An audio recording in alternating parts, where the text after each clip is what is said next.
Good evening, everybody. It's Wednesday, so that means I'm welcoming you to another episode of Chaz Calenda, attorney at law, here on the Coalition Radio Network. I'm your host, Chaz Calenda, and I'm an attorney at the law firm of Inman and Torgy here in Coventry, Rhode Island. And as usual, I'll be hosting tonight's show. As you know, we've been following statewide and national legal and political issues and topics here on the show, and tonight will be no different. On occasion, we've had some political candidates join us, and that is going to be what we're doing here tonight. We're lucky enough to have my guest tonight, Amanda Blau, an attorney and recently announced candidate for the Rhode Island State House District 30, which covers parts of East and West Greenwich here in Rhode Island. She's going to tell you all a little bit about herself, and we'll discuss some of the issues facing the residents of House District 30. Amanda, thank you for joining me tonight, and welcome to the show. Thank you, Chaz. Thanks for having me. It's great to see you. You too, and thank you for coming on. Amanda, you jumped in the race for House District 30. Congratulations. Thank you very much. Yes, I'm completely in now. Excellent. So glad to hear that. So tell us a little bit about yourself, a little bit about your background, and what made you decide that this was going to be the year that Amanda Blau was going to run for House District 30. Yeah, so I grew up in Hopkinton, went to URI, worked for a little bit before going to law school at the University of Michigan. I'm still still a practicing attorney today. I work mostly from home, and that's a product of COVID. And I'm living in West Greenwich, and I have prior experience in public service. When I was at URI, I served on the Charahoe School Committee for 4 years. At the time, what was bothering me and what was important to me was the education system, and specifically that's my former school district, and wanted to make sure that my voice was heard, that my peers' voices were heard, and that I could have an influence in the direction of that school system. And proud to say that that's a top school system in our state. I did take some time away and furthered my career, got my JD at Michigan, but I have a very similar feeling now about the state as a whole. This is my home. My family's here. I want to make sure that my family can afford to stay here, that my family and when I have kids, that they can grow up here, and that this state is moving in a direction, or that I'd like to see it move in a direction where the residents can enjoy it and it really meets its enormous potential. For me, that feeling translates into running for office. I'm not really a sit on the sidelines kind of person. And so when I feel like I can make a difference, like there's a role that I could step into, give my time, give my resources, give my experience and my energy to make a difference, I do it. And right now that means the State House and District 30. I absolutely get it. And it sounds like kitchen table issues are going to be big for you here in this race. Certainly you have an impressive background. I've looked at your background as an attorney. You've certainly accomplished and everything you've done. But it sounds like you're looking to support the everyday people of Rhode Island, everybody who's coming, everybody in that District 30 who are concerned about the same kind of things, education, kitchen table issues. It sounds like those the things are going to be the cornerstone of your campaign. Yeah, I mean, that's right. I've already started walking the district, knocking doors, the kind of hallmark of a state legislative campaign. And it's been great. I am, mostly listening, and a lot of what I'm hearing for people are the same themes, that they're concerned about the education system in the state. Now, East Greenwich, West Greenwich, those are great school systems, but people are still concerned about the state education system as a whole.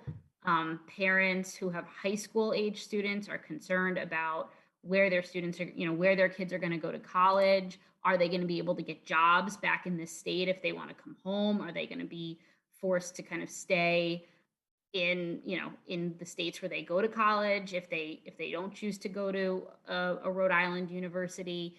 anybody who has school age children, education's an issue. And it's an issue for taxpayers generally. The school districts here, the property taxes here, which go to support the town and the schools, East Greenwich, West Greenwich residents, they pay a lot in taxes, and it's important for them. They're fully supportive.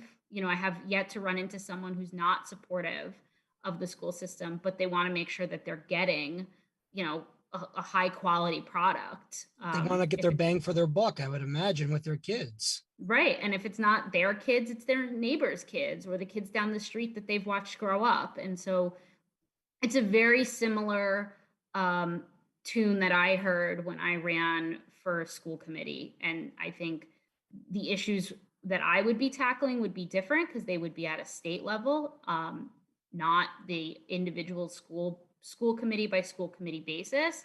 But I think coming out of the pandemic, we're going to have big challenges in the school systems, and it may very well require state level support and state level action. And I want to make sure that whatever the General Assembly does, or in conjunction with RIDE and the governor's office, that we are making the right decisions. We are spending federal funds the right way and in a way that really gets people the kind of investment in education that they deserve.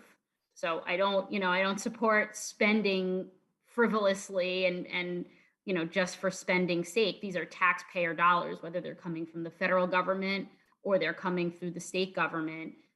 They need to be spent in a thoughtful, effective, efficient way. And I think one space where that's going to be a big issue is education, because we undoubtedly have had kind of a learning loss throughout COVID. Is that a theme that you're hearing recurring on the campaign trail as you're talking to people, the loss that we've kind of suffered over these last 2 years, the educational loss? It's been mixed. I think some people, it's really case specific for your individual student, for your kids. The isolation, the remote school, I think that's pretty universal. People are, in agreement that things were not as good as they could have been in the classroom. Teachers have an enormous impact on students, and when they're face to face and they're learning in the classroom, that's when they're the most effective. And we have great educators in this state. We just had to go through the remote learning situation. I think there's also a concern about social isolation, mental health, anxiety, stress, all of the other components that COVID brought on for children and adults that parents are really concerned about with their kids. And what I would be focused on at the state level and helping the two communities that I would represent would be making sure that students get back up to the proficiency levels and the learning levels that they had pre-COVID. I think we owe that to students, and that would be one of my primary fights. It sounds like you have the background to do something about that, and have the knowledge to be able to voice your opinion at the State House. Do you foresee any challenges should you be elected to that seat? Do you foresee any challenges in making yourself be part of the mix in the discussion that whatever goes on up there at the State House? Do you foresee a problem with having your opinion actually being heard and taken into consideration by the leadership? No, I don't think so. Certainly a Republican representative would be in the minority unless there is some massive change in November.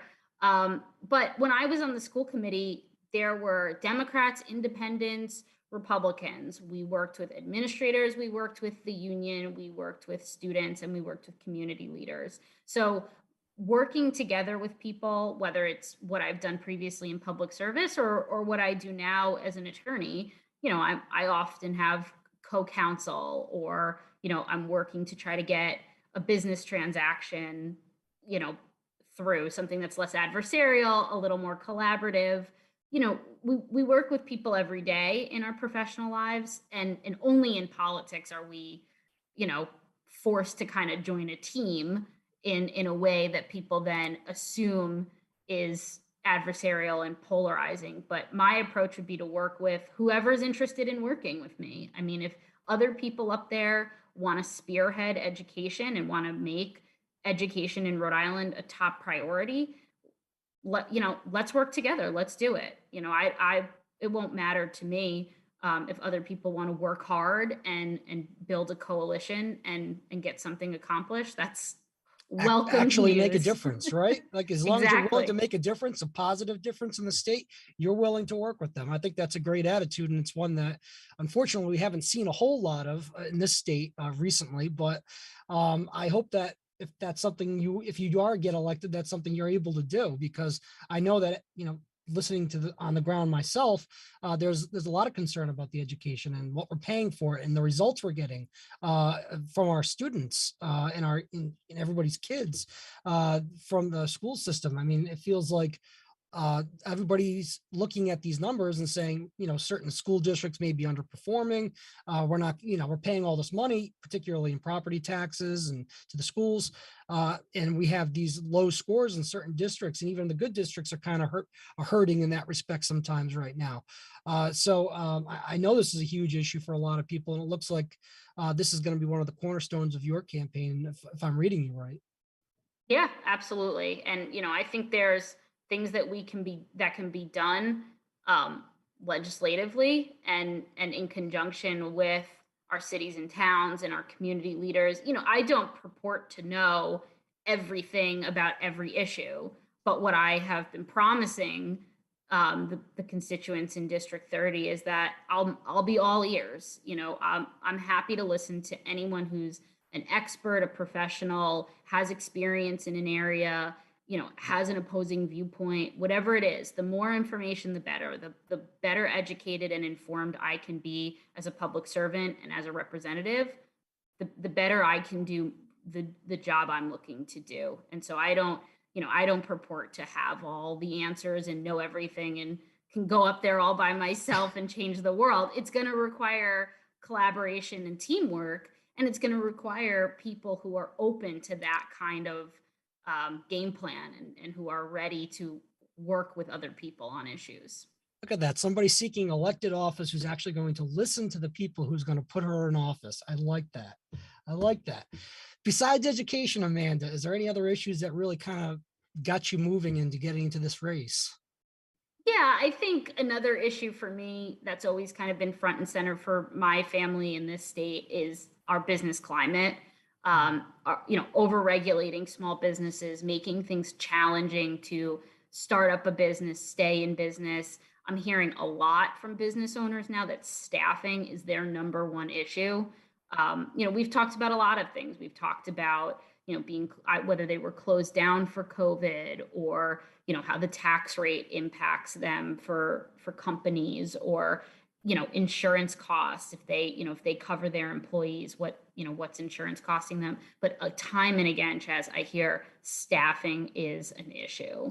Oh, And I think how many different places have we seen that have reduced their hours? Low staffing, no indoor. You can't come inside. We don't have enough staff. Yeah. Well, and it's, it absolutely affects the Rhode Island consumer. Wait times, delivery times, things that you need fixed, repaired, anything. You're on a list. You're at, it'll be weeks or months away. Yeah, restaurants, coffee shops, anything that, is, open and needs wait staff or service staff. They're reducing hours, and I think it's only going to get tougher as the summer comes and more places that are seasonal open up and compete for staff. I grew up in Hopkinton. We're not close, not far from Westerly, Narragansett. When I was at URI, there's restaurants, they'll just open up at the beginning of the summer, and that's where young people want to work. That's where the excitement is over the summer. That's going to crush businesses in other parts of the state who are vying for talent. And across the board, across industries, we export graduates in the state of Rhode Island. We don't import talent. We don't fill up our professional pipelines in healthcare, in the trades, in the technology sector. And that's a problem. That's unsustainable for a state to have a decreased workforce over time. Especially considering the schools that we have here in this state. We got Brown University, we've got RISD, we've got all these different, high level, high tier schools that we're supposedly producing, outstanding young talent in various different areas of the workforce. And we're having a hard time keeping them here. And, what are some of the things that you might propose? I'm not going to hold you to it, but what are some of the things you might propose that would keep people staying in here in Rhode Island and putting their talents to use, helping everyone here, the citizens of Rhode Island? Yeah, so I think there's two things. I think there's been a big push recently for everyone to go to college. And I don't I mean I went to URI, I went on to get my law degree. I like school, but I don't begrudge anyone the opportunity or the chance or the ambition to go to college. But if that's not something that motivates you or drives you, and you'd like a different career path, we need to make those career paths available, accessible, easy. We need to inform people of what those are. I mean, New England Tech is right here in our backyard here. That's a phenomenal school. Those, and when those graduates are done with their education, they need to be able to get jobs here. So we need to promote the businesses and help the businesses that will employ those people. My job is now, for the most part, remote. And I think that Rhode Island could really look at, what kind of policies and tax incentives we have for the remote workforce. You could have a job you could graduate from URI, or you could graduate from Brown or Salve Regina or Bryant, and you could have a job in Seattle. But if that job is remote, we want you sitting in Rhode Island and going out to dinner on Rhode Island and grabbing lunch in Rhode Island and spending your tax dollars here and earning your income here. And that's, I think, something that's coming down the pipe for a lot of industries, is that they're going to have a portion of their workforce that's remote. And why wouldn't we want those talented individuals in our state and contributing to our communities and our schools and, coaching our little leagues? I think we have to look at the modern workforce and start to, peel back some of the regulations that make it hard for businesses that are based here to operate, but also look at the worker separate and apart from the entity that employs them. Oh, absolutely. And I think we're starting to come to that realization. At least, I mean, I'm sure you see it in your practice, but I certainly see it in mine. We're going to remote court hearings. We're doing, remote anything. I can't tell you there's a week that goes by where I don't have a remote court hearing or conference or something along those lines. So it boggles my mind when I hear about the business climates not adapting to the same kind of things that even our government, our state government here is using as tools. So, I mean, I think that's a complaint that we've heard from a lot of people across the state of Rhode Island, is that, we need to modernize the workforce. We need to less, involve ourselves less. The government needs to involve itself less in regulating it and more making it accessible to the people who are going to be working in it.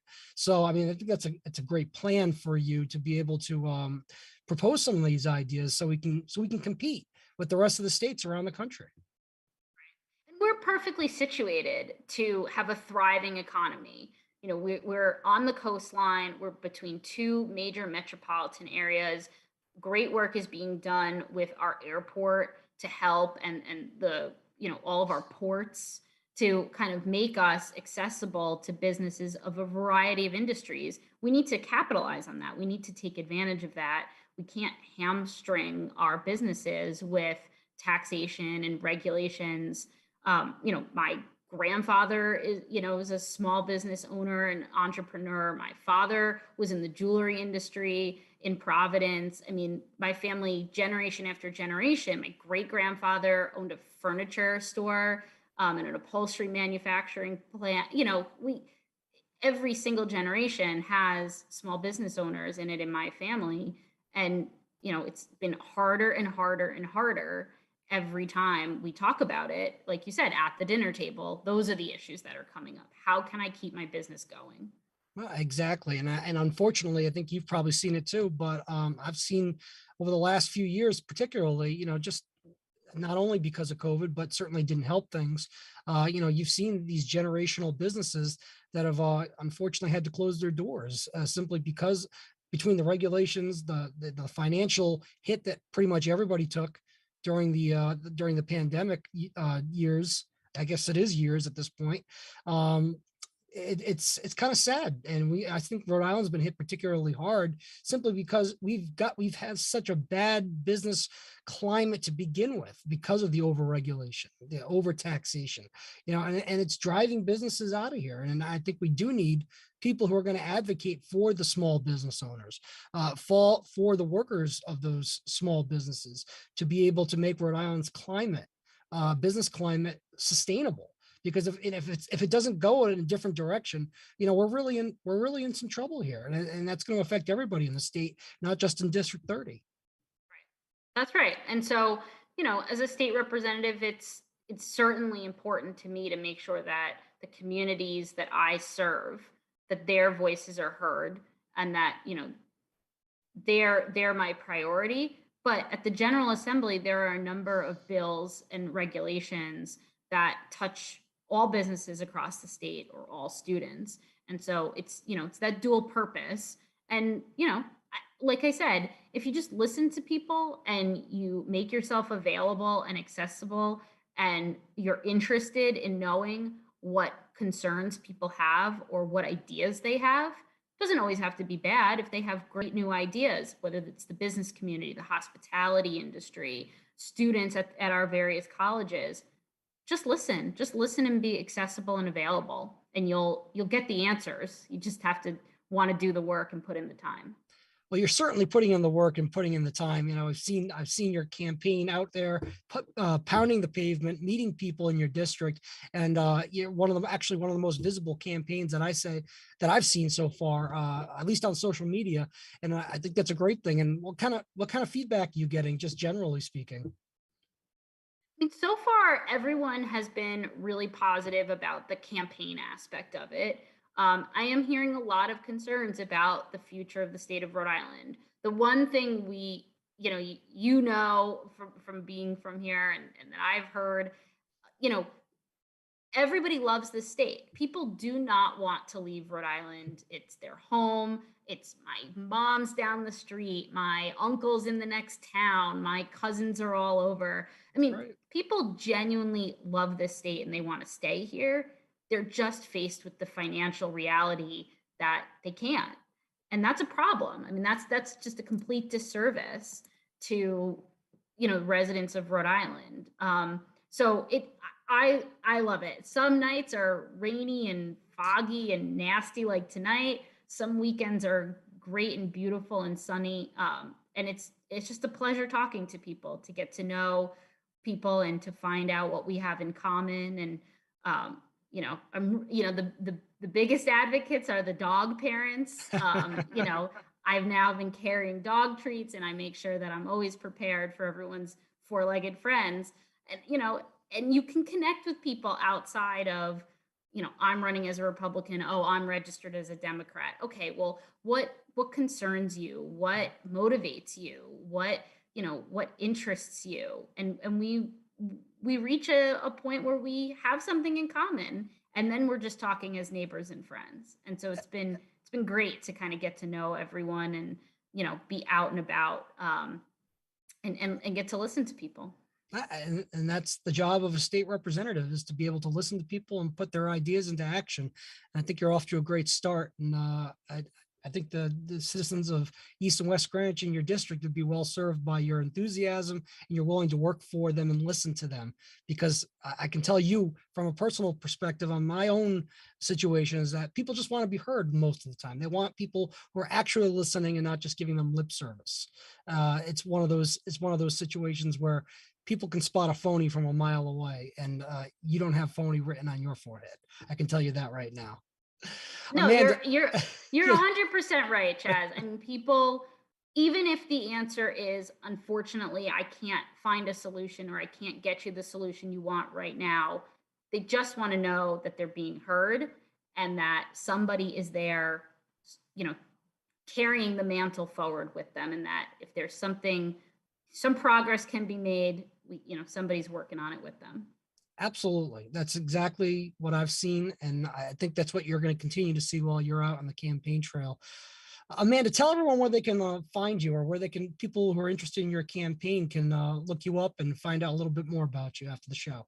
Yeah, absolutely. So my campaign is on Facebook, Twitter, Instagram, Blau for D30 or Amanda Blau for District 30. The website is www.amandablau.com. People can email me, info@amandablau.com. Phone numbers on the website. Whatever means works for you, works for me.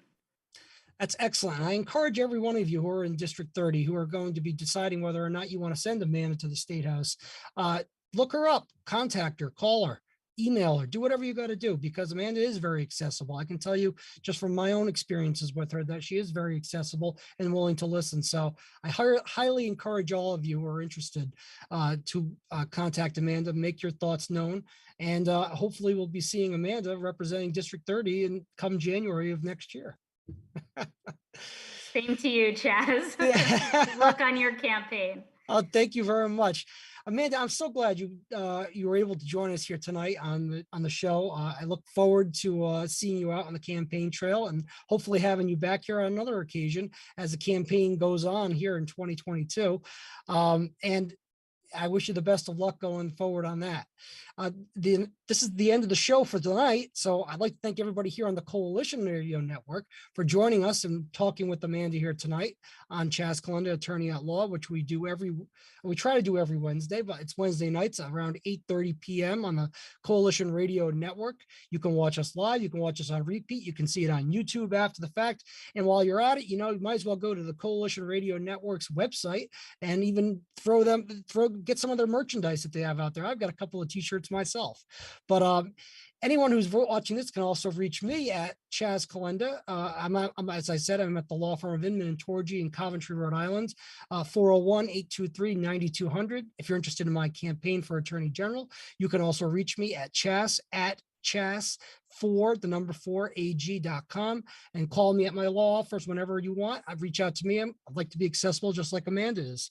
And thank you all again for watching us here on the Coalition Radio Network.